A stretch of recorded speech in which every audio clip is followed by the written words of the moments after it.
"License and registration," the cop barked, hand resting on his holster as he stared down at the bearded man straddling a dusty Harley on the shoulder of Highway 67. The biker didn't move right away. He just tilted his head slightly, calm as still water. His leathers were torn, his boots were crusted with desert grit, and his face was shadowed by road dust and days without shaving.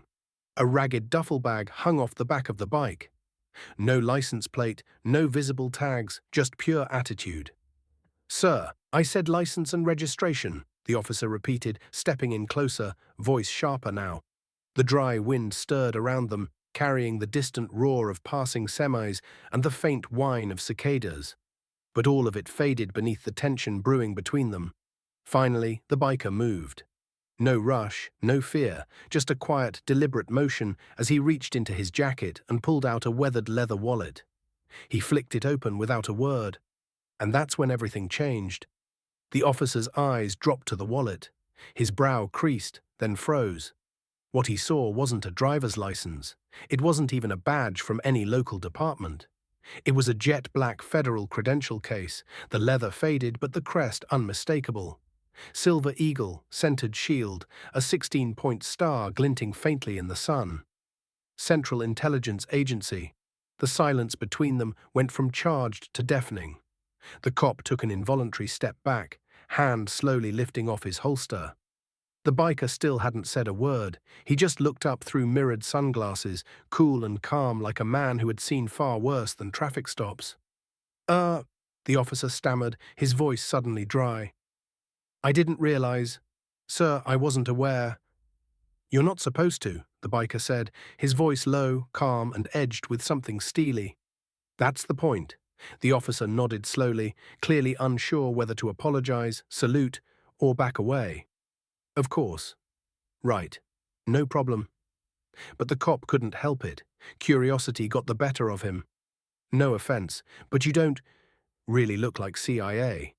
The biker's lips twitched into a dry smile. "That's why I'm good at it." The stillness between them felt heavier now, as if something unspoken had taken shape. The officer swallowed again and tried to recover. "Is everything all good with the bike, sir? Any issues I should be aware of?" The biker didn't flinch.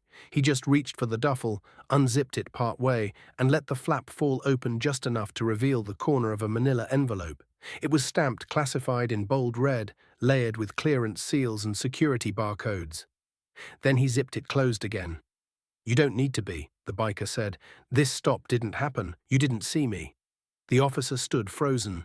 His training told him to follow procedure, but his instincts screamed otherwise. He nodded once, sharply. "Understood. No stop, no report." The biker gave a single nod, kicked the Harley into gear, and peeled away with a low, grumbling roar that quickly vanished into the desert heat shimmer. What the officer didn't know, and wouldn't discover for years, was that the man he'd just stopped wasn't merely CIA. He was deep in the field. Shadow clearance, no digital footprint, no known alias, operating under full deniability. The mission: extract a foreign biotech scientist from a rogue lab near the Mexican border. The biker persona? That wasn't a disguise, it was his real skin.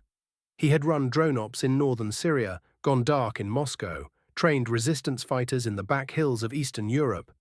He spoke 5 languages, 3 fluently, 2 enough to lie convincingly.